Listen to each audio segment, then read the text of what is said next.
नमस्कार, स्वागत है डीडी न्यूज के इस बुलेटिन में। मैं हूं अश्विनी कुमार मिश्र। आइए देखते हैं सबसे पहले सुर्खियां।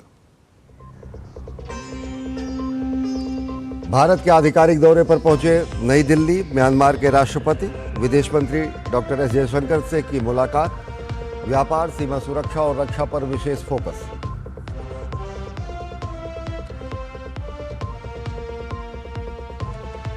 कर्नाटक में हुई कांग्रेस विधायक दल की बैठक में डीके शिव कुमार के नाम पर लगी फाइनल मोहर। सिद्धारमैया ने रखा था प्रस्ताव। 3 जून को मुख्यमंत्री पद की शपथ लेंगे डीके शिव कुमार। राज्यपाल ने भेजा निमंत्रण।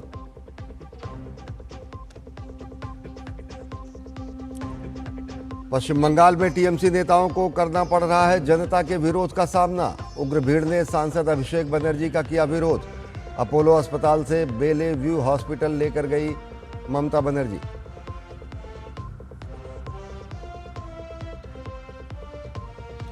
दिल्ली में साकेत मेट्रो स्टेशन के पास 5 मंजिला इमारत गिरी। आनंद फानन में घायलों को पहुंचाया गया अस्पताल। कई लोगों के दबे होने की आशंका। युद्ध स्तर पर रेस्क्यू ऑपरेशन जारी। सीएम रेखा गुप्ता ने जताया दुख।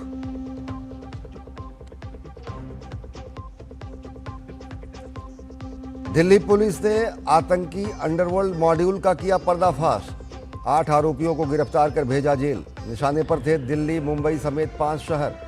हैंड ग्रेनेड, हथियार और विस्फोटक बरामद। जांच तेज।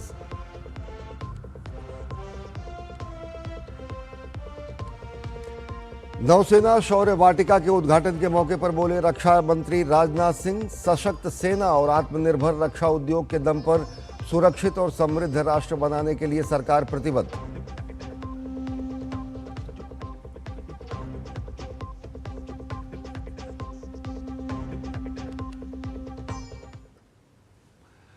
और दक्षिण दिल्ली के साकेत मेट्रो स्टेशन के पास एक 5 मंजिला इमारत ढह गई।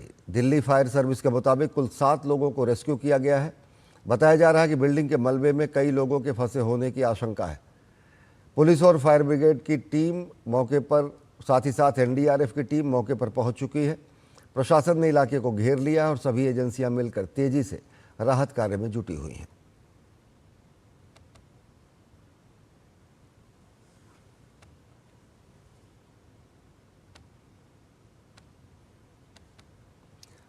साकेत मेट्रो स्टेशन के पास एक 5 मंजिला इमारत आज ढह गई और अब तक कुल 7 लोगों को सुरक्षित बाहर निकाला गया है। माना जा रहा है कि इस इमारत के मलबे में और लोगों के भी फंसे होने की आशंका है। एनडीआरएफ, फायर ब्रिगेड और पुलिस, स्थानीय पुलिस वहां पर पहुंच चुकी है और तेज़ी से इस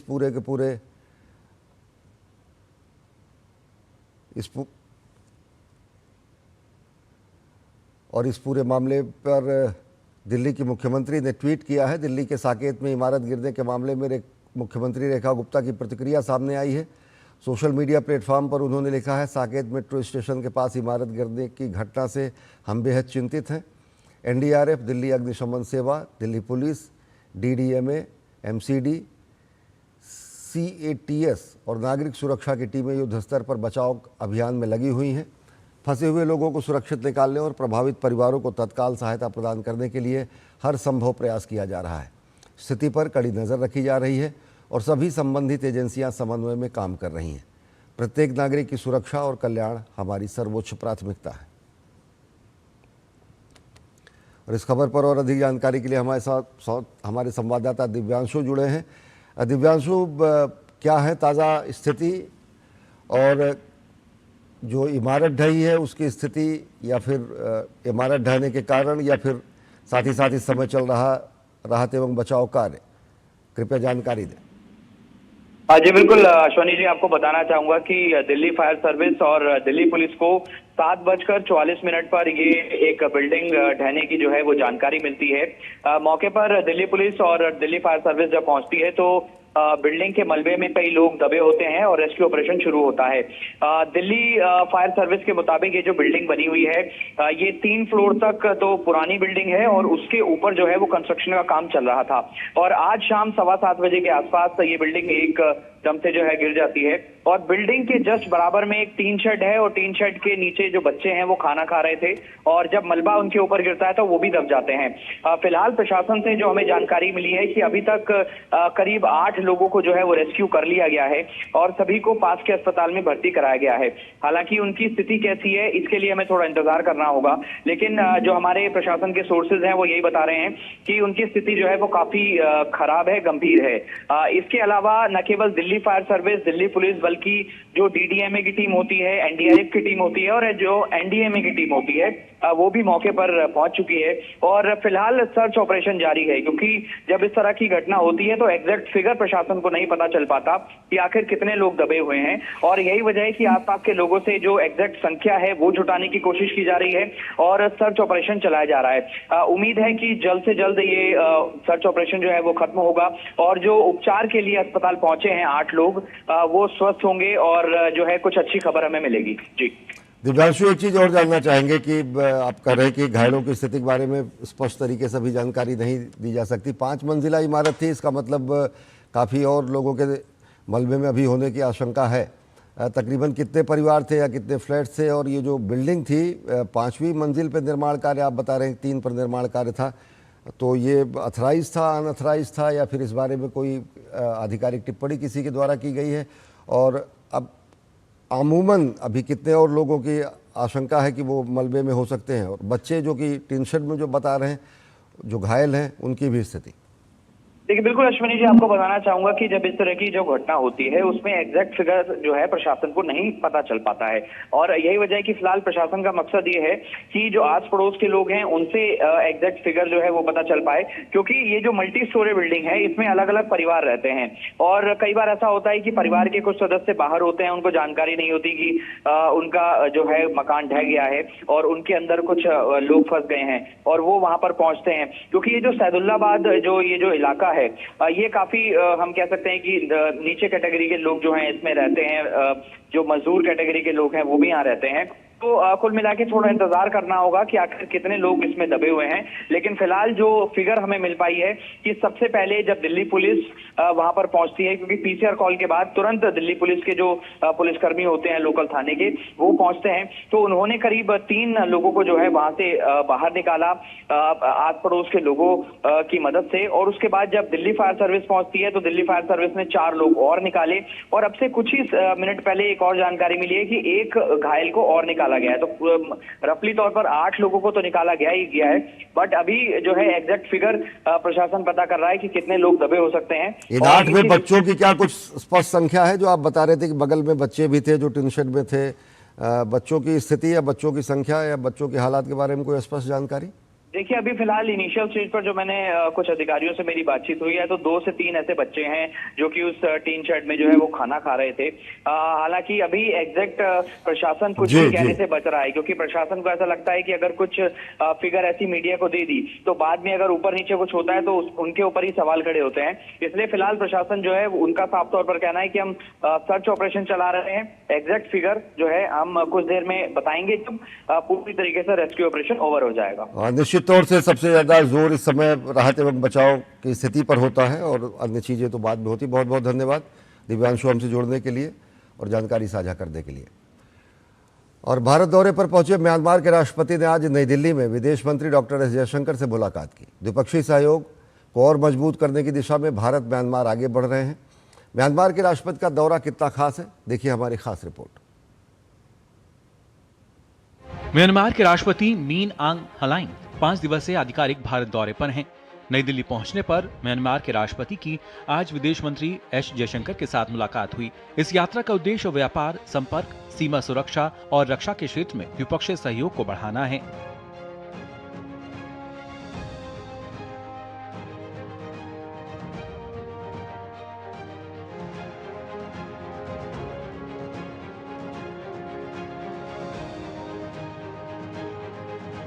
तीस मई से 3 जून तक चलने वाले इस दौरे के दौरान राष्ट्रपति यू मिन आंग हलाइंग 1 जून को प्रधानमंत्री नरेंद्र मोदी के साथ द्विपक्षीय वार्ता करेंगे। दोनों नेता भारत और म्यांमार के बीच ऐतिहासिक, सांस्कृतिक एवं सभ्यतागत संबंधों को और मजबूत बनाने समेत विभिन्न पारस्परिक हितों के मुद्दों पर चर्चा करेंगे। राष्ट्रपति भारत म्यांमार व्यापार मंच में भी हिस्सा लेंगे। अपने प्रवास के दौरान राष्ट्रपति 2 जून को मुंबई का भी दौरा करेंगे। इन यात्राओं के दौरान वे व्यापार एवं उद्योग जगत के प्रतिनिधियों से संवाद करेंगे और विभिन्न स्थलों का भ्रमण करेंगे। राष्ट्रपति बनने के बाद मीन आंग हलाइंग का ये पहला विदेशी दौरा है, इसलिए इसे म्यांमार और भारत के संबंधों के लिहाज से काफी महत्वपूर्ण माना जा रहा है। भारत की कोशिश म्यांमार के साथ अपने रणनीतिक और आर्थिक संबंधों को और मजबूत करने की होगी। म्यांमार के राष्ट्रपति आधिकारिक भारत दौरे पर शनिवार को बिहार पहुंचे थे। प्रधानमंत्री नरेंद्र मोदी के निमंत्रण पर भारत आए राष्ट्रपति ने अपनी यात्रा की शुरुआत भगवान बुद्ध की ज्ञानस्थली महाबोधि मंदिर से की। म्यांमार के राष्ट्रपति ने महाबोधि मंदिर के गर्भगृह में भगवान बुद्ध की प्रतिमा के समक्ष विशेष पूजा अर्चना की। उन्होंने मंदिर परिसर में स्थित पवित्र बोधि वृक्ष का दर्शन और पूजन भी किया। म्यांमार भारत की नेबरहुड फर्स्ट, एक्ट ईस्ट और महासागर नीतियों के संगम पर स्थित एक महत्वपूर्ण साझेदार देश है। राष्ट्रपति यू मिन आंग हलाइंग की ये आधिकारिक यात्रा दोनों देशों के बीच बहुआयामी संबंधों को नई गति प्रदान करने और द्विपक्षीय सहयोग को और गहरा बनाने की दिशा में महत्वपूर्ण मानी जा रही है। Bureau report, DD news. और सत्ता में आई पश्चिम बंगाल में शुभेंदु सरकार पूरी तरह एक्शन मोड में है। सोनार बांग्ला के प्रण के साथ भाजपा सरकार भ्रष्टाचार के खिलाफ खुला रण शुरू कर चुकी है। वहीं चुनाव में जनाधार खो चुकी टीएमसी को जनता का आक्रोश का सामना करना पड़ रहा है और इसकी चपेट में ममता बनर्जी के भतीजे और टीएमसी सांसद अभिषेक बनर्जी आए। पश्चिम बंगाल में जब तक टीएमसी सत्ता के सिंहासन पर विराजमान थी, तब तक उसने पूरे राज्य में भय का साम्राज्य कायम रखा। सालों तक यहाँ हिंसा, वसूली, धमकी और लूट का अंधेरा छाया रहा। लेकिन बंगाल की जनता ने अपनी वोट की ताकत से इस भय और अत्याचार का अंत कर दिया। जनता का सालों से दबा गुस्सा अब सीधे उन लोगों पर फूट रहा है जिनकी शह पर सारा गोरख धंधा चलता रहा। जनता का आक्रोश। अभिषेक बनर्जी पर हुआ हमला उसी उबलते गुस्से का नतीजा है। वो बोला था ना 4 तारीख के बाद डीजे बजाएगा, हम लोग आज डीजे बजाएंगे, आज उनका डीजे बजाएंगे, ठीक है? उसको पीटना, हम लोग डीजे बजाएगा। दक्षिण 24 परगना जिले के सोनारपुर में चुनाव बाद हुई हिंसा के पीड़ित परिवारों से मिलने पहुंचे सांसद अभिषेक बनर्जी को स्थानीय निवासियों और उग्र भीड़ के भारी आक्रोश का सामना करना पड़ा। देखते ही देखते हालात इस कदर बेकाबू हो गए कि स्थानीय लोगों ने टीएमसी सांसद पर हमला कर दिया, जिसके बाद वहां भगदड़ मच गई। जानकारी के अनुसार भीड़ ने टीएमसी नेतृत्व के खिलाफ और पिछले शासनकाल के दौरान हुए कथित घोटालों को लेकर चोर चोर के नारे लगाने शुरू कर दिए। इलाके का विकास सही तरीके से हुआ नहीं। पोस्ट पोल वायलेंस में जो लोग इस चीज को लेकर सवाल उठाते हैं, उनके ऊपर हमला होता था। वो घर पर रह नहीं पाते थे, फॉल्स केस दिया जाता था। और आज उसी का आक्रोश। और सबसे बड़ी जो बात है, वो डीजे वाला जो कमेंट चुनाव रैली से अभिषेक बनर्जी ने किया था, उसको लेकर यहाँ की जो सारी जनता है वो सारे काफी यहाँ पर नाराज हैं। वहीं अभिषेक बनर्जी इस घटना का ठीकरा भाजपा पर फोड़ रहे हैं। All BJP sponsored. अब देखिए क्या हाल किया गया है। अभिषेक बनर्जी पर दोहरा संकट। अभिषेक बनर्जी को जनता के गुस्से के साथ साथ प्रशासनिक कार्रवाई का सामना भी करना पड़ रहा है। पार्टी के राष्ट्रीय महासचिव और सांसद अभिषेक बनर्जी को सीआईडी की टीम ने उनके कालीघाट स्थित आवास पर पहुंचकर नोटिस सौंपा। यह नोटिस विधानसभा में कथित हस्ताक्षर जालसाजी मामले की जांच से जुड़ा है। इसी बीच भवानीपुर थाने में उनके खिलाफ एक और शिकायत दर्ज हुई है। आरोप है कि चुनाव के दौरान उन्होंने सोशल मीडिया पर गुजराती गैंग शब्द का इस्तेमाल कर भड़काऊ पोस्ट किया था। इससे पहले भी विधाननगर साइबर थाने में इसी मामले में शिकायत दर्ज हो चुकी है। खनन माफिया बना काली कमाई का कुबेर। तृणमूल कांग्रेस के शासनकाल में जिस बालू चोरी, राहत सामग्री के गबन और सत्ता के दुरुपयोग की खबरें आम हो गई थी, उन पर अब शुभेंदु सरकार की जीरो टॉलरेंस नीति साफ नजर आ रही है। बीरभूम के मोहम्मद बाजार इलाके में सीबीआई की छापेमारी के बाद जो तस्वीरें सामने आईं, वो ये बताने के लिए काफी हैं कि तृणमूल शासन के दौरान अवैध कमाई का पूरा उद्योग खड़ा कर दिया गया था, जो अब सत्ता परिवर्तन के साथ ही बेनकाब हो रहा है। सीबीआई की टीम ने कथित बालू कारोबारी लगन शेख के घर और ऑफिस पर छापा मारा तो वहां से 49,75,000 रुपए नकद और करीब 502 ग्राम सोने के आभूषण बरामद हुए, जिसके बाद शमीम शेख नाम के शख्स को गिरफ्तार कर लिया गया। सूत्रों का कहना है कि बालू चोरी के इस नेटवर्क में तृणमूल कांग्रेस के कई प्रभावशाली नेताओं के नाम भी जुड़ रहे हैं। टीएमसी राज में गरीबों का हक लूटा। टीएमसी के संरक्षण में सिर्फ नदियों को ही नहीं चीरा गया, बल्कि गरीबों के हक पर डाका भी डाला गया, जिसका सबूत है कंबल, त्रिपाल और साड़ियों की खेप। ये सारा सामान नदिया जिले के नवदीप नगर पालिका में टीएमसी चेयरमैन विमान कृष्ण साहा के ठिकाने से बरामद किया गया है। जानकारी के अनुसार ये सारा सामान सरकारी राहत सामग्री थी जो आपदा प्रभावित गरीबों में बांटना था, लेकिन टीएमसी चेयरमैन ने इसे बेचकर अपनी तिजोरी भरने की फिराक में था, लेकिन समय रहते पकड़ा गया। इस लूट के उजागर होते ही लोगों का आक्रोश फूट पड़ा।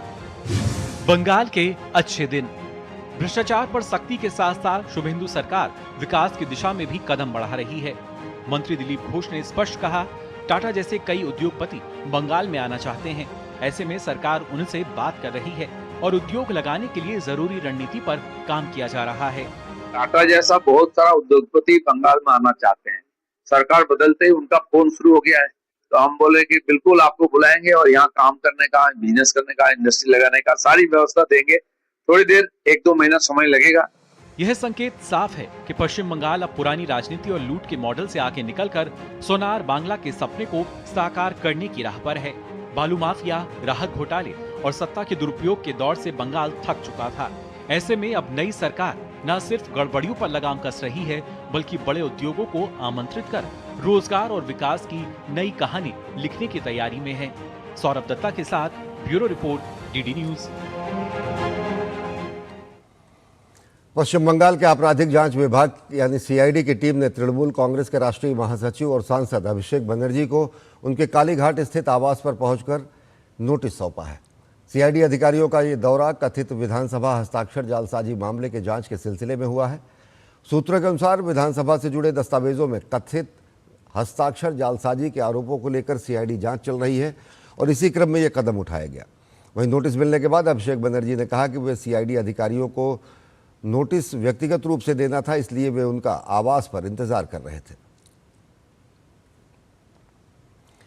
पश्चिम बंगाल में टीएमसी नेताओं के पूर्व में किए गए घोटालों के प्रति अब आक्रोश बढ़ता जा रहा है।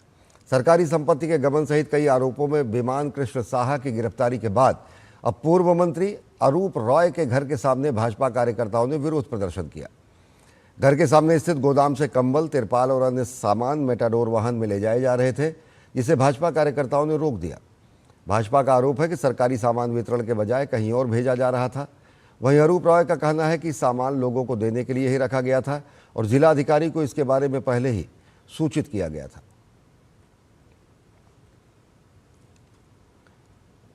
भारतीय जनता पार्टी के राष्ट्रीय अध्यक्ष नितिन नवीन उत्तराखंड के अपने 3 दिवसीय दौरे पर हैं। दौरे के अंतिम दिन आज भाजपा अध्यक्ष ने देहरादून स्थित प्रसिद्ध टपकेश्वर मंदिर में पूजा अर्चना की। साथ ही गढ़ी कैंट क्षेत्र में दुर्गामल मंडल के बूथ कमेटी 138 की मीटिंग में हिस्सा लिया। इस बैठक में उन्होंने जमीनी स्तर के कार्यकर्ताओं से सीधा संवाद किया। अगर पूरे दौरे की बात करें तो इस दौरान नितिन नवीन ने भाजपा कोर कमेटी की एक उच्च स्तरीय बैठक की, जिसमें आगामी उत्तराखंड विधानसभा चुनाव को लेकर विस्तृत रणनीति तैयार की गई। इसके साथ ही केंद्र और राज्य सरकार की जन कल्याणकारी योजनाओं का लाभ धरातल पर समाज के अंतिम व्यक्ति तक पहुंचाने के लिए कार्यकर्ताओं को दिशा निर्देश भी दिए गए।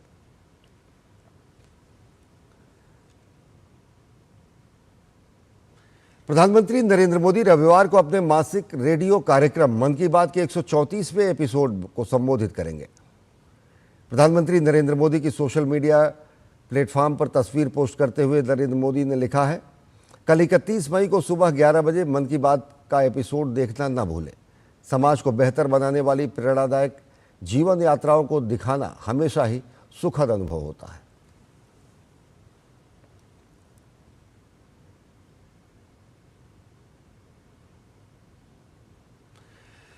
प्रधानमंत्री नरेंद्र मोदी की अगुवाई में केंद्र सरकार अपने 12 साल पूरे करने जा रही है। इन 12 सालों में नरेंद्र मोदी सरकार के तमाम फैसलों से देश विकसित भारत की ओर बढ़ चला है।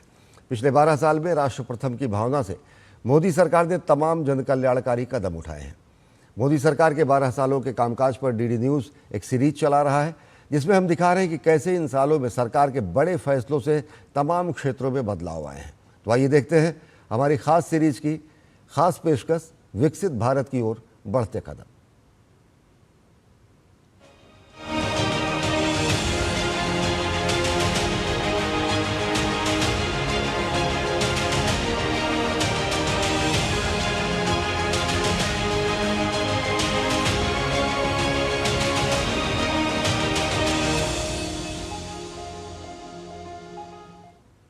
दो 2014 में देश की राजनीति में बड़ा बदलाव आया। प्रधानमंत्री नरेंद्र मोदी के नेतृत्व में एनडीए सरकार ने देश की बागडोर संभाली और उसी के साथ बदला कृषि का नीतिगत ढांचा, किसानी की तस्वीर और खेती की तकदीर भी।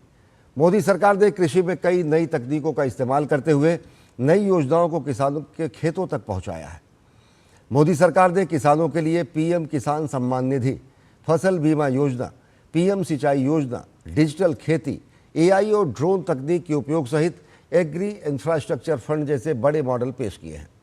मोदी सरकार के पिछले 12 साल में कृषि और किसान की कितनी बदली है तकदीर और तस्वीर, देखिए हमारी खास रिपोर्ट।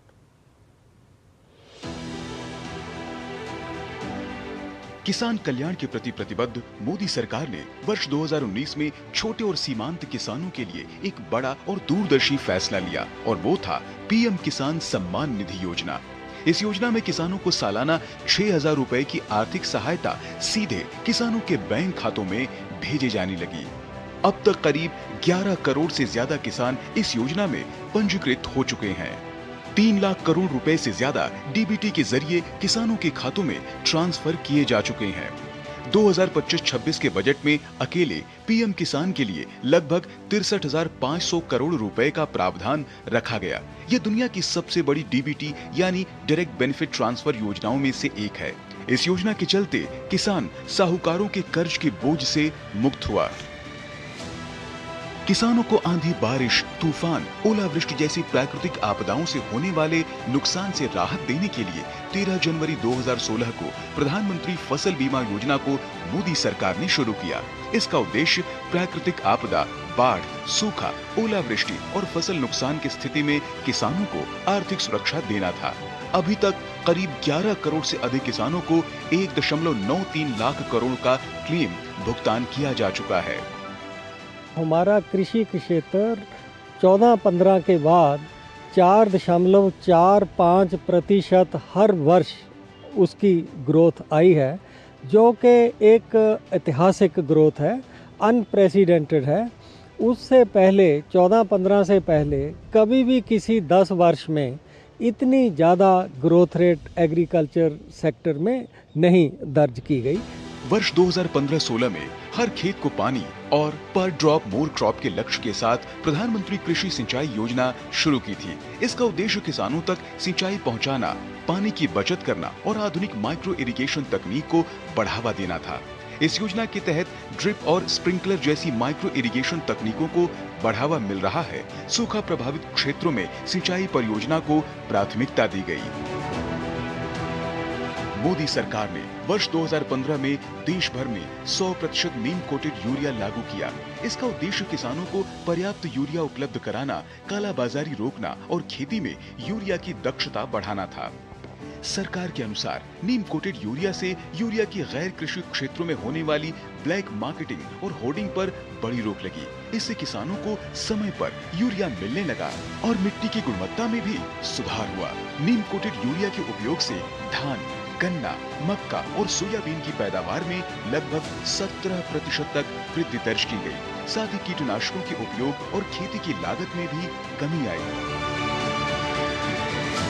दूसरी ओर प्राकृतिक खेती को बढ़ावा देने के लिए केंद्र सरकार ने national mission on natural farming की शुरुआत वर्ष 2022-23 में पायलट और मिशन मोड में की, जिसे बाद में विस्तार दिया गया।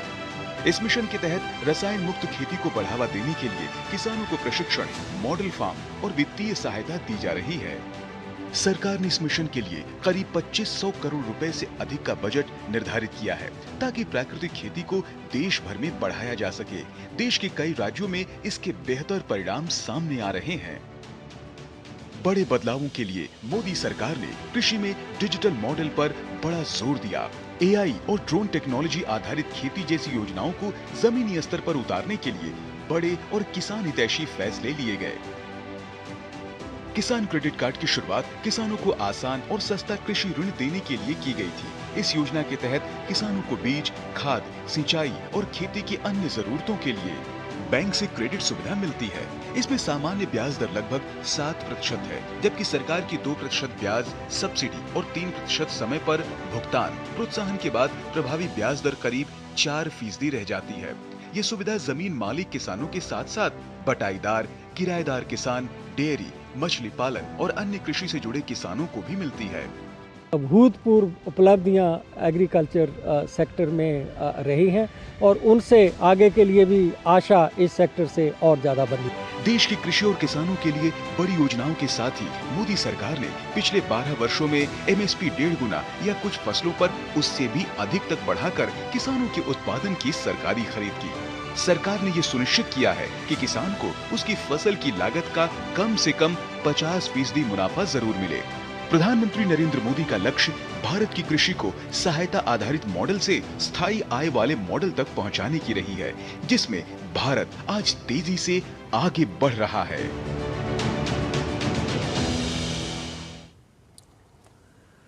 और बिहार में सम्राट चौधरी के नेतृत्व में सरकार बनने के बाद नए सिरे से सरकारी आवासों का आवंटन किया जा रहा है। अब इसे लेकर सियासत गर्मा गई है। पूर्व मुख्यमंत्री राबड़ी देवी ने अपना सरकारी आवास खाली नहीं करने पर अड़ गई है और उन्होंने ये फैसला भी कर लिया है। उन्होंने सरकारी आवास 10 सर्कुलर रोड खाली करने के सरकारी आदेश को लेकर कड़ा रुख अख्तियार किया है। राबड़ी देवी ने मीडिया से बातचीत में साफ तौर पर कहा कि वे आवास खाली नहीं करेंगी। सरकार चाहे तो पुलिस बल का प्रयोग कर सकती है। 10 सर्कुलर रोड स्थित सरकारी बंगला पूर्व मुख्यमंत्री राबड़ी देवी के पास लंबे समय से है। नई सरकार ने यह बंगला बिहार के मंत्री नंद किशोर राम को आवंटित किया है। और कर्नाटक में डीके शिवकुमार को कांग्रेस विधायक दल ने अपना नेता चुन लिया है। अब वे राज्य के नए मुख्यमंत्री होंगे। डीके शिवकुमार 3 जून को मुख्यमंत्री पद की शपथ लेंगे। कांग्रेस के राष्ट्रीय महासचिव केसी वेणुगोपाल ने कांग्रेस विधायक दल की बैठक के बाद इसकी औपचारिक घोषणा की।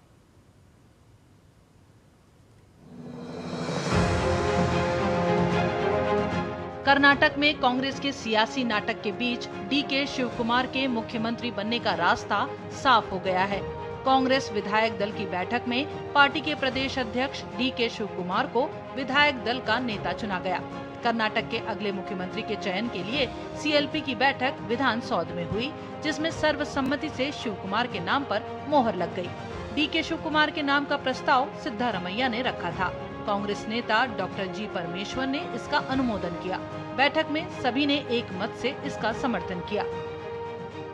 Karnataka legislative party unanimously elected D.K. Shivakumar as the leader of the legislative party of Karnataka Congress. Siddaramaiah ji proposed the name of D.K. Shivakumar. Karnataka के गवर्नर थावरचंद गहलोत ने डीके शिवकुमार को 3 जून को कर्नाटक के मुख्यमंत्री के तौर पर शपथ लेने के लिए आमंत्रित किया है। शपथ ग्रहण समारोह बेंगलुरु स्थित लोक भवन में आयोजित किया जाएगा। कर्नाटक में सियासी हलचल पर भाजपा नेता सैयद शाहनवाज हुसैन ने कर्नाटक सरकार पर हमला बोलते हुए कहा कि कर्नाटक की जनता ने कांग्रेस को सरकार चलाने के लिए चुना था, लेकिन कांग्रेस के नेता अपने ही फायदे के लिए काम करते नजर आ रहे हैं। कर्नाटक की जनता ने कांग्रेस को चुना था वहां सरकार चलाने के लिए और जनता के भलाई के लिए। कांग्रेस अपने नेताओं की भलाई में लगी हुई है। इनको ये पद देना है, इनको ये पद देना है, यहाँ साटा होगा, यहाँ एग्रीमेंट होगा, इसके अलावा कुछ नहीं है। कर्नाटक की जनता अपने को ठगा हुआ सा महसूस कर रही है। कर्नाटक में अब सबकी नजर नए मंत्रिमंडल पर टिकी है। कांग्रेस आला कमान इस पर लगातार मंथन कर रहा है। ऐसी अटकलें लगाई जा रही हैं कि एक से अधिक डिप्टी सीएम हो सकते हैं और सिद्धारमैया मंत्रिमंडल के कई मंत्रियों को दोबारा मौका नहीं मिलेगा। बेंगलुरु से ज्योति के साथ bureau report DD news.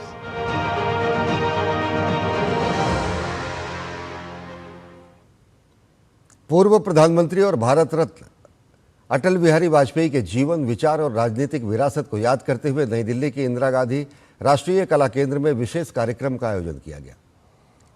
Atal ji पर बनी डॉक्यूमेंट्री शत शत अटल का प्रदर्शन किया गया और वरिष्ठ पत्रकार अशोक टंडन की पुस्तक अटल संस्मरण पर चर्चा की गई। कार्यक्रम में साहित्य, पत्रकारिता, संस्कृति और सार्वजनिक जीवन से जुड़े अनेक गणमान्य लोगों, शोधार्थियों और विद्यार्थियों ने हिस्सा लिया। डॉक्यूमेंट्री के निर्माता वरिष्ठ पत्रकार अतुल गंगवार ने बताया कि फिल्म में भारत रत्न अटल बिहारी वाजपेयी के राजनीतिक जीवन, उनके नेतृत्व, राष्ट्रीय दृष्टिकोण, लोकतांत्रिक मूल्यों और मानवीय संवेदनाओं को प्रभावशाली ढंग से प्रस्तुत किया गया है। वहीं अटल बिहारी वाजपेयी के पूर्व मीडिया ओएसडी अशोक टंडन ने कहा कि अटल बिहारी वाजपेयी केवल एक राजनेता नहीं थे, बल्कि भारतीय लोकतंत्र की उदात्त परंपराओं, संवाद की संस्कृति और राष्ट्रनिष्ठ राजनीति के सशक्त प्रतीक थे।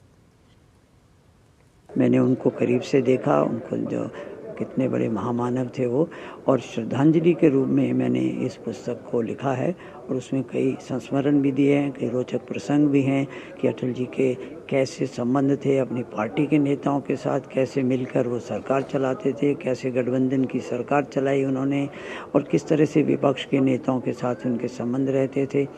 और इस तरह के कई संस्मरण हैं और उसमें कई रोचक प्रसंग भी हैं कि कैसे डॉक्टर कलाम का जब चयन हुआ तो कैसे पूरे देश ने उसको स्वीकार किया और तारीफ़ की अटल जी की, यहाँ तक कि कांग्रेस पार्टी ने भी उनका समर्थन किया।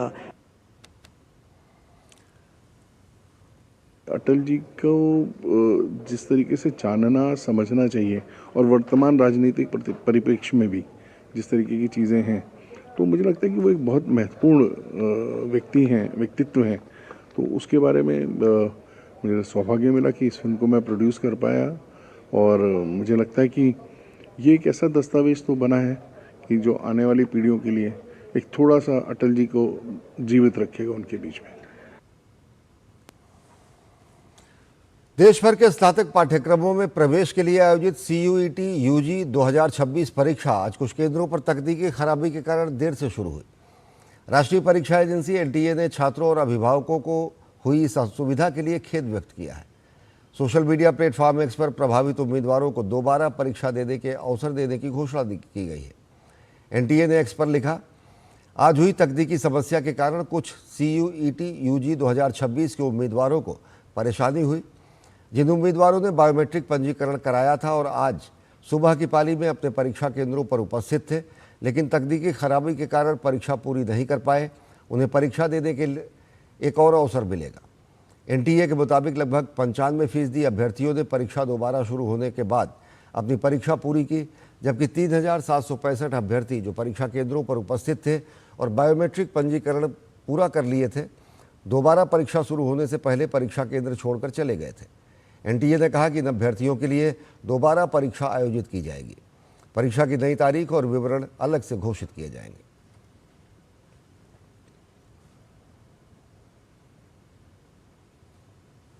उधर NTA के तकनीकी साझेदार TCS के CEO और MD के कृतिवासन ने इस असुविधा पर खेद जताते हुए कहा कि आज मॉर्निंग शिफ्ट में CUET UG परीक्षा में एक छोटी तकनीकी खराबी के कारण लगभग 2 घंटे की देरी हुई। सभी प्रणालियों की लगातार निगरानी की जा रही है। हम कंप्यूटर आधारित परीक्षाओं के सुचारू संचालन के लिए NTA के साथ मिलकर काम करने के लिए प्रतिबद्ध हैं।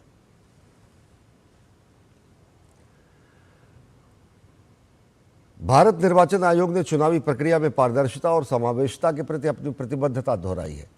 नई दिल्ली में आयोजित एक विधिक सम्मेलन को संबोधित करते हुए मुख्य चुनाव आयुक्त ज्ञानेश कुमार ने मतदाता सूचियों के विशेष गहन पुनरीक्षण अभियान की उपलब्धियों, इलेक्ट्रॉनिक वोटिंग मशीन की विश्वसनीयता और भारतीय चुनाव प्रणाली द्वारा लगातार न्यायिक कसौटियों पर खरा उतरने का उल्लेख किया। उन्होंने कहा कि स्वतंत्र, निष्पक्ष और पारदर्शी चुनावों के सफल संचालन के कारण भारत की चुनावी व्यवस्था को वैश्विक स्तर पर व्यापक सम्मान और मान्यता प्राप्त हो रही है। Point of time, you need to check your confidence because you're going to take on something which perhaps has never been done before, and yet doing it with an electorate which is the largest on earth, and with a machinery which is in various languages across 36 states and union territories. So I was asking Mr. Naidu, are we well on the track? And you know what he said?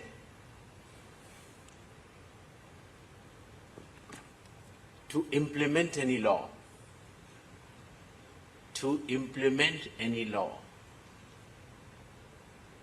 any consequence, is of no consequence. And that's the line which took me through this entire journey from 25th of June when the Bihar SIR was ordered. संभल जिले के शाही जामा मस्जिद के इमाम आफ्ताब हुसैन और उनके भाई मेहताब हुसैन सहित कई राजस्व कर्मियों के खिलाफ मुकदमा दर्ज किया गया है। यह मुकदमा ग्राम समाज की 5 करोड़ रुपए से अधिक कीमत वाली जमीन के फर्जीवाड़े के आरोप से संबंधित है। संभल पुलिस अधीक्षक कृष्ण कुमार बिश्नोई ने बताया कि इमाम और उनके भाई ने राजस्व कर्मियों के साथ मिलकर आरक्षित जमीन को अपने नाम दर्ज कराया और वक्फ बोर्ड में फर्जी दस्तावेज पेश कर इसे वक्फ संपत्ति घोषित करा लिया। जांच के बाद सभी तथ्य सामने आए और आरोपियों के खिलाफ तहरीर के आधार पर मुकदमा पंजीकृत किया गया है। जनपद संभल के ग्राम सुल्तानपुर बुजुर्ग के लेखपाल के द्वारा थाना संभल पर उपस्थित होकर एक एप्लीकेशन दी गई। उसमें उनके द्वारा बताया गया कि सैफ का सराय में 1410 और 1415 फसली वर्ष में तत्समय राजस्व कर्मियों से मिलके आफ्ताब हुसैन और मेहताब हुसैन इन दोनों लोगों के द्वारा एक 5 करोड़ रुपए से ज़्यादा कीमत की बेशकीमती ज़मीन जो कि ग्राम समाज की ज़मीन थी जिस पे पेड़ लगाने के लिए उसको आरक्षित किया गया था, उसको वो अपने नाम पे दर्ज करा लिया और उसके बाद में वक्फ बोर्ड में ये फर्जी दस्तावेज है उनको प्रस्तुत करने के बाद में उसको वक्फ संपत्ति डिक्लेयर करा दिया। लेखपाल के द्वारा और अन्य उच्चाधिकारियों के द्वारा जांच करने के बाद में ये सभी तथ्य सामने आए। जो फर्जीवाड़े की सुसंगत धाराएं हैं उन सब में अभियोग पंजीकृत कर लिया है और आगे की विधिक कार्रवाई है वो सुनिश्चित की जा रही है। नशीले पदार्थों की तस्करी के खिलाफ बड़ी कार्रवाई करते हुए राजस्व सूचना निदेशालय यानी DRI ने ऑपरेशन चक्रव्यूह के तहत केरल के कोच्चि, मल्लपुरम और थिरुवनंतपुरम में छापेमारी कर 24 किलो से अधिक नशीले और साइकोट्रॉपिक सब्सटेंसेस जब्त किए हैं। बरामद पदार्थों में मैथिक्यूलिन, मेथाम्फेटामाइन और हशीश तेल शामिल है। इस मामले में तस्करी नेटवर्क से जुड़े 5 लोगों को NDPS के तहत गिरफ्तार कर जेल भेज दिया गया है। जांच में सामने आया है कि नशीले पदार्थों की तस्करी हवाई यात्रियों के सामान, कुरियर और निर्यात कार्गो के जरिए की जा रही थी। DRI ने कहा कि नशा मुक्त भारत के लक्ष्य को ध्यान में रखते हुए ड्रग तस्करी के खिलाफ उसका अभियान लगातार जारी रहेगा। दिल्ली पुलिस की स्पेशल सेल ने खुफिया एजेंसियों के साथ संयुक्त कार्रवाई में पाकिस्तान से जुड़े कथित आतंकवादी अंडरवर्ल्ड मॉड्यूल का भंडाफोड़ करते हुए 8 आरोपियों को गिरफ्तार किया है। पुलिस ने आरोपियों के पास से हथियार, विस्फोटक सामग्री और हैंड ग्रेनेड बरामद किए हैं। जांच एजेंसियों के मुताबिक इस नेटवर्क को पाकिस्तान में बैठे 4 हैंडलर मुन्ना जिगारा, यावर खान, शाहजाद भट्टी और आमिर जट संचालित कर रहे थे। आरोप है कि यह मॉड्यूल दिल्ली, मुंबई समेत 5 शहरों में महत्वपूर्ण प्रतिष्ठानों और सुरक्षा बलों को निशाना बनाने की फिराक में थे। इसी मुद्दे पर दिल्ली पुलिस स्पेशल सेल के स्पेशल CP अनिल शुक्ला से खास बातचीत की हमारे संवाददाता दिव्यांशु मल्होत्रा ने। मुंबई अंडरवर्ल्ड और पाकिस्तान की खुफिया एजेंसी ISI स्पॉन्सर्ड एक टेरर नेटवर्क को दिल्ली पुलिस की स्पेशल सेल ने बस्ट किया है। हमारे साथ बातचीत करने के लिए दिल्ली पुलिस स्पेशल सेल के स्पेशल CP अनिल शुक्ला जी है कि सर किस तरह से ये ऑपरेशन चलाया गया, कितनी गिरफ्तारी हुई और एक बड़ा सवाल ये कि आखिर कौन कौन सी ऐसी बिल्डिंग्स हैं, कौन कौन सी ऐसी जगहें हैं जो इनके निशाने पर थी। ये ऑपरेशन पिछले 20 दिन से ज़्यादा से चल रहा है और पहले हम लोगों ने 2 व्यक्तियों को, एक को पुणे से और एक को झारखंड से गिरफ्तार किया गया था। उनकी गिरफ्तारी से ये समझ में आया कि कुछ हैंडलर्स हैं जो पाकिस्तान बेस्ड हैं, जो इनको दिल्ली और मुंबई में टीम कॉन्स्टिट्यूट करने के लिए लड़कों को जुटा रहे हैं। तो इनमें से 2 लड़कों को पहले मुंबई में गिरफ्तार किया गया। उनकी इन्वेस्टिगेशन से ये पता चला कि दिल्ली में एक अटैक इमिनेंट है जिसके लिए एक टीम पंजाब से आ चुकी है। तो कल रात को इन 3 लड़कों को, जो कि लुधियाना बेस्ड लड़के हैं, इनको दिल्ली में इंटरसेप्ट किया गया। इनके पास से 4 हैंड ग्रेनेड जो कि पाकिस्तान मेड हैं, 2 ग्लॉक पिस्टल और 25 राउंड्स मिले थे।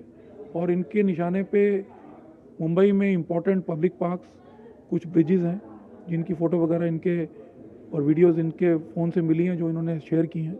और दिल्ली में भी कुछ सरकारी और गैर सरकारी भवन हैं और कुछ इनके कुछ ड्रॉप पॉइंट्स हैं जिनके ऊपर हम लोग अभी और इन्वेस्टिगेशन कर रहे हैं। तो ये एक इम्पॉर्टेंट मॉड्यूल था जिसमें पाक अंडरवर्ल्ड और मुंबई अंडरवर्ल्ड और पाक ISI इंडियन सिटीजन्स को और एक नेपाली सिटीजन को भी इन्वॉल्व किया है ताकि दिल्ली और मुंबई में अटैक किया जा सके। सर, दाऊद इब्राहिम का जो मॉड्यूल है, क्या उसके साथ कोई लिंकेजेस समझ में आ पा रहे हैं और उसके क्या एविडेंस आप लोगों को मिल पाए हैं अभी तक? जो मुन्ना जिगाड़ा है वो मुंबई अंडरवर्ल्ड का एक इम्पॉर्टेंट गैंगस्टर रहा है और छोटा राजन पर अटैक 2000 में बैंकॉक में जो हुआ था उसमें ये गिरफ्तार हुआ था, जिसमें इसको 17 साल की सज़ा हुई थी।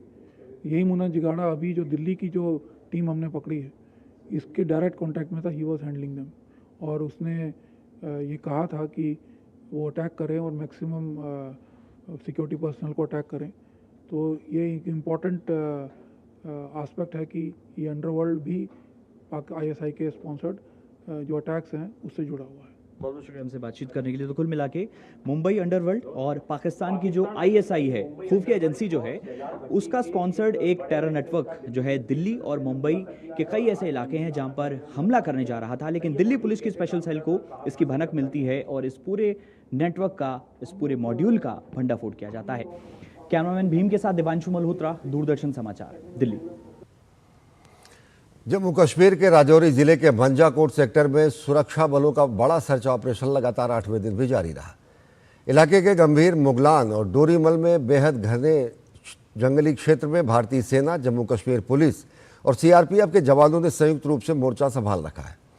सुरक्षा एजेंसियों को इस घने पहाड़ी और जंगली इलाके में कुछ संदिग्ध आतंकवादियों के छिपे होने की जानकारी मिली थी। इनपुट मिलते ही सुरक्षा बलों ने त्वरित कार्रवाई करते हुए पूरे क्षेत्र की घेराबंदी कर दी। पिछले एक हफ्ते से चल रही सघन तलाशी अभियान में अत्याधुनिक उपकरणों, ड्रोन कैमरों की मदद ली जा रही है ताकि आतंकवादियों के छिपने के हर संभावित ठिकाने को नेस्तनाबूद किया जा सके।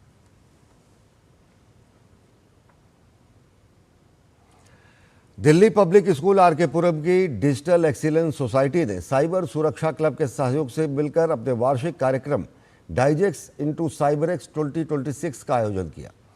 फोटोग्राफी, फिल्म निर्माण, एथिकल हैकिंग और डिजिटल सुरक्षा को समर्पित इस आयोजन में दिल्ली NCR के करीब 60 स्कूलों के छात्रों ने हिस्सा लिया। कार्यक्रम के दौरान छात्रों की रचनात्मकता, तकनीकी दक्षता और साइबर जागरूकता को परखने के लिए विभिन्न प्रतियोगिताओं का आयोजन किया गया। कार्यक्रम में छात्रों को असली प्रॉप्स और वास्तविक जीवन पर आधारित सिमुलेशन के माध्यम से साइबर अपराधों की कार्यप्रणाली और उनसे बचाव के तरीकों के बारे में जागरूक किया गया।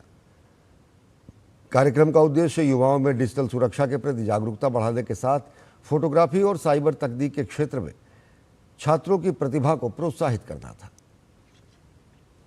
एक अपने आप में यूनिक लेगेसी प्रोग्राम चला आ रहा है DKSRK पुरम का 2009 से, जिसमें फोटोग्राफी को अपने बेस्ट ऑफ द फ्रेम में बच्चों को एक्सपोज करने के लिए ये हमने डिज़ाइन किया था। आज 17 साल बाद जब हम इसको देख रहे हैं तो इसका शेप और इसका परिवेश दोनों बदल गए हैं। वो इस लेवल तक कि दैट आजकल टेक्नोलॉजी ने इसको बहुत ऊपर उठा दिया है, बट जब टेक्नोलॉजी की हम बात करते हैं तो टेक्नोलॉजी के इल्स की भी बात साथ ही करते हैं। इसलिए इसको साइबर सिक्योरिटी के साथ जोड़कर एक नए तरीके से इसको उभार कर सामने लाया गया है। जितनी तेज़ी से आज की डेट में आर्टिफिशियल इंटेलिजेंस बढ़ रहा है और हर क्षेत्र में हम लोग देख रहे हैं, उसी तेज़ी से हम लोग साइबर क्राइम को भी देख रहे हैं हर एरिया के अंदर। साइबर क्राइम और साइबर अवेयरनेस को पैदा करने के लिए हमें इस तरह के बहुत सारे कॉम्पिटिशन्स कराने चाहिए। बच्चे उतने ही एंथुजियास्टिकली पार्टिसिपेट कर रहे हैं। मेघालय के उमरोई में बहुपक्षीय सैन्य अभ्यास प्रगति 2026 के पहले संस्करण का सफलतापूर्वक समापन हो गया। ये संस्करण करीब 72 घंटे के सत्यापन अभ्यास के साथ सफलतापूर्वक संपन्न हुआ। प्रगति, जिसका पूरा नाम partnership of regional armies for growth and transformation in Indian Ocean region है और इसका अर्थ है हिंद महासागर क्षेत्र में विकास और परिवर्तन के लिए क्षेत्रीय सेनाओं की साझेदारी। अभ्यास में भारत समेत 13 मित्र देशों के 400 से अधिक सैनिकों ने हिस्सा लिया। सैन्य अभ्यास का मुख्य उद्देश्य अर्ध पहाड़ी और घने जंगली क्षेत्रों में आतंकवाद निरोधी अभियान के लिए सामूहिक प्रशिक्षण और आपसी तालमेल को मजबूत करना था। अभ्यास में रॉक क्राफ्ट, घात लगाने और घात का मुकाबला करने, स्लिथरिंग, जंगल लेन शूटिंग, ID खोज और हताहतों को सुरक्षित निकालने जैसी गतिविधियां शामिल रहीं। लेफ्टिनेंट जनरल धीरज सेठ और अन्य वरिष्ठ अधिकारियों ने प्रतिभागी देशों के प्रतिनिधियों के साथ द्विपक्षीय बैठकें की, जिससे सैन्य सहयोग और आपसी समझ को और मजबूत किया गया। इस अवसर पर भारतीय सेना ने फिक्की के सहयोग से रक्षा उपकरणों की प्रदर्शनी भी आयोजित की, जिसमें स्वदेशी तकनीक और आधुनिक रक्षा उपकरण प्रदर्शित किए गए। ये पहल आत्मनिर्भर भारत और रक्षा निर्यात को बढ़ावा देने का माध्यम रही। अभ्यास प्रगति 2026 ने क्षेत्रीय देशों के बीच सामूहिक तत्परता, भरोसा और तालमेल को बढ़ाने में महत्वपूर्ण योगदान दिया है और भविष्य के संस्करणों के लिए एक मजबूत आधार भी तैयार किया है। देश में लोक शिकायत निवारण व्यवस्था को और अधिक सरल, स्मार्ट और नागरिक केंद्रित बनाने की दिशा में बड़ा कदम उठाया गया है। कार्मिक, लोक शिकायत एवं पेंशन मंत्रालय के प्रशासनिक सुधार एवं लोक शिकायत विभाग यानी DARPG ने भाषिणी के सहयोग से समाधान दीदी नामक AI सक्षम वॉइस चैटबॉट विकसित किया है, जिसका शुभारंभ केंद्रीय मंत्री डॉक्टर जितेंद्र सिंह ने किया। AI आधारित चैटबॉट नागरिकों को एक संवादात्मक इंटरफेस के माध्यम से अपनी शिकायतें दर्ज करने की सुविधा देगा। नागरिक वॉइस या फिर टेक्स्ट के जरिए अपनी शिकायत दर्ज करा सकेंगे। चैटबॉट शिकायत की सामग्री का विश्लेषण कर उसकी उपयुक्त श्रेणी और उपश्रेणी स्वतः निर्धारित करेगा। इसे नागरिकों को संबंधित मंत्रालय, विभाग या शिकायत श्रेणी का चयन स्वयं नहीं करना पड़ेगा। इस अवसर पर डॉक्टर जितेंद्र सिंह ने कहा कि ये तकनीक सुशासन का उत्कृष्ट उदाहरण है। उन्होंने विश्वास जताया कि नया AI आधारित कैब ग्राम्स चैटबॉट शिकायत निवारण प्रणाली को अधिक सशक्त, तेज और जनहितकारी बनाएगा। और आज ये जो चैटबॉट लॉन्च किया गया है, 22 भाषाओं के अतिरिक्त दूसरी भाषाओं को भी इसमें शामिल करने की प्रक्रिया प्रारंभ कर दी है, ताकि नागरिक को सुविधा रहे और विशेषकर वो नागरिक जो पढ़ने लिखने में शायद इतना सामर्थ्य ना रखते हों या जो दिव्यांग हैं या जो बहुत बुजुर्ग हैं, उनको ease of using the grievance mechanism रहे। बल्कि मैं तो ये कहूँगा एक वाक्य में कि this chatbot is democratisation of government of India's grievance redressal mechanism या CP ग्राम। उपराष्ट्रपति CP राधाकृष्णन ने आज पणजी में गोवा के 40वें स्थापना दिवस समारोह में हिस्सा लिया। उपराष्ट्रपति ने सभा को संबोधित करते हुए कहा कि गोवा विरासत, प्रगति, परंपरा और आधुनिकता और स्थानीय गौरव और वैश्विक दृष्टिकोण का संगम है। उपराष्ट्रपति ने शिक्षा, नागरिक चेतना और सामाजिक समावेशिता के प्रति गोवा के लोगों की प्रतिबद्धता की सराहना की। The people of Goa have always demonstrated an admirable commitment to education, civic consciousness, and social inclusiveness. The warmth, friendliness, and the generations spirit of its people who welcome everyone with open hearts make Goa truly special. उपराष्ट्रपति ने 2047 तक विकसित भारत की परिकल्पना का उल्लेख करते हुए कहा कि भारत के भविष्य के विकास में गोवा की अहम भूमिका है। उन्होंने कहा कि नीली अर्थव्यवस्था भारत की प्रगति के महत्वपूर्ण स्तंभों में से एक होगी और उन्होंने इस क्षेत्र में गोवा के अग्रणी रूप में उभरने पर संतोष व्यक्त किया। उन्होंने कहा कि शिक्षित आबादी, उद्यमशीलता की भावना, रणनीतिक तटरेखा और वैश्विक संपर्क के साथ गोवा देश के विकास और नवाचार के अगले चरण में योगदान देने के लिए विशिष्ट रूप से सक्षम है। As India moves forward on the path toward Viksit Bharat, a developed, self-reliant and inclusive nation by 2047, there is no Viksit Bharat if there is no Viksit Goa. We have to grow together. The state should progress. That means country is progressing. Every state should progress. That is Viksit Bharat for all of us. Pune के खड़गवासला में राष्ट्रीय रक्षा अकादमी NDA की 150वीं passing out parade हुई। इस दौरान सेना प्रमुख general Upendra Dwivedi ने स्प्रिंग टर्म 2026 की परेड की सलामी ली। वे इस कार्यक्रम में रिव्यूइंग ऑफिसर के तौर पर शामिल हुए। इस सेरेमनी के साथ 355 कैडेट सशस्त्र बलों में शामिल हुए। इस दौरान कैडेट्स ने मार्च पास्ट किया। जनरल द्विवेदी ने परेड में शामिल कैडेटों की सराहना करते हुए कहा कि यह हमारे सामूहिक प्रशिक्षण का परिणाम है। उन्होंने चीता स्क्वाड्रन को सर्वश्रेष्ठ प्रदर्शन के लिए बधाई दी। पास आउट होने वाले 355 कैडेट्स में 12 मित्र देशों के 24 विदेशी कैडेट्स भी शामिल हैं। जनरल द्विवेदी ने कहा कि भले ही वे अलग अलग देशों से आए हों, लेकिन NDA ने सभी को समान मूल्य और आदर्शों से जोड़ा है। वही सेना प्रमुख ने एक बार फिर कहा कि ऑपरेशन सिंदूर अभी खत्म नहीं हुआ है। अब ध्यान तीनों सेनाओं के बीच और बेहतर तालमेल बनाने पर है। As far as Operation Sindoor is concerned, firstly, it is still continuing. there is temporary cessation of hostilities. So the Indian Army or all the three services are preparing well for Operation Sindoor 2.0 if it takes place. Presently, we are looking at enhancing our synergy within the three services. We are looking at equipping ourselves for the next warfare. As I have told you, the next warfare will not be limited to the land, maritime and air alone. The new entries, that is the space, cyber and cognitive warfare, will play a very important role. Paschim Asia में America और Iran के बीच तनातनी कम होती दिख रही है। दोनों देशों के बीच तैयार किए गए प्रारंभिक मसौदा पर सहमति बनने के संकेत मिले हैं, लेकिन अंतिम फैसला अमेरिकी राष्ट्रपति डोनाल्ड ट्रंप और ईरान के शीर्ष नेतृत्व की मंजूरी पर टिका है। क्या ईरान अमेरिका में बनेगी बात? अमेरिका ईरान के बीच भले ही सीज फायर जारी हो, मगर तनावपूर्ण हालात बने हुए हैं और वो टेंशन ज्यादा बढ़ा रहे हैं। अमेरिकी राष्ट्रपति डोनाल्ड ट्रंप ने व्हाइट हाउस में अपने सलाहकारों के साथ बैठक की, लेकिन ईरान के साथ युद्ध विराम की अवधि बढ़ाने और हॉर्मूज को फिर से खोलने संबंधी प्रस्तावित समझौते पर अभी कोई अंतिम फैसला नहीं हो सका है। हॉर्मूज स्ट्रेट पर संघर्ष। अपने आप को दुनिया का सबसे ताकतवर देश मानने वाला अमेरिका चाहता है कि भविष्य में ईरान कभी भी परमाणु हथियार या बम ना बना पाए। ट्रंप चाहते हैं कि हॉर्मूज स्ट्रेट को तुरंत खोला जाना चाहिए और यहाँ किसी तरह की कोई टोल वसूली नहीं होनी चाहिए। साथ ही साथ वहाँ बिछाई गई सभी समुद्री बारूदी सुरंगों को हटाया जाना चाहिए। न्यूक्लियर डस्ट, अमेरिका ईरान आमने सामने। दरअसल अमेरिका ने ईरान के 3 परमाणु केंद्रों इस्फहान, फोर्डो और नंताज पर हमला किया था। यहाँ ईरान का एनरिच यूरेनियम दबा पड़ा है।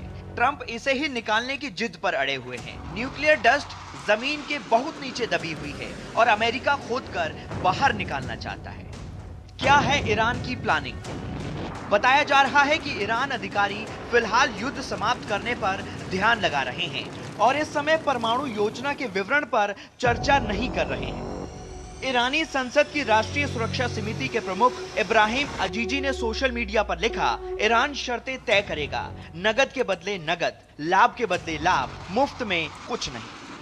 अमेरिका ईरान के बीच बड़ी तनातनी का आखिर कब अंत होगा, ये दुनिया जानना चाह रही है और हिंदुस्तान भी लगातार हालात पर नजर बनाए हुए हैं।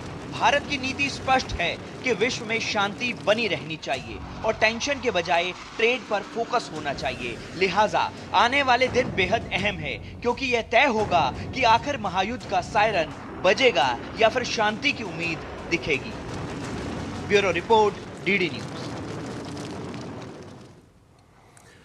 और अब बात मौसम की। देश भर में मौसम में अचानक बदलाव देखने को मिला है।